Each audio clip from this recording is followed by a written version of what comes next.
Hi friends, Nicole Vincent here. Today we are checking out this seashell copper shaped disc for your bird bath that was sent to me as a gift to check out and share with you. And I absolutely love this. First off, it's so super cute.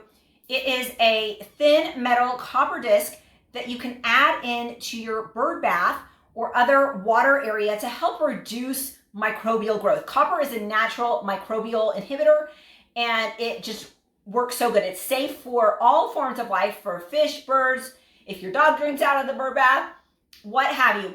You definitely want to start with a clean bird bath. This doesn't kill existing algae or dirty stuff.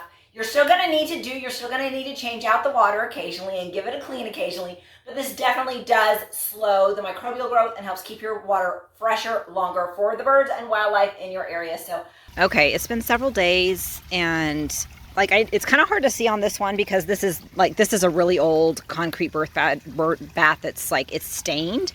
But if you look at the water, it is still so clear, which is awesome. You do have there's some little bugs and stuff, but it really is staying clear.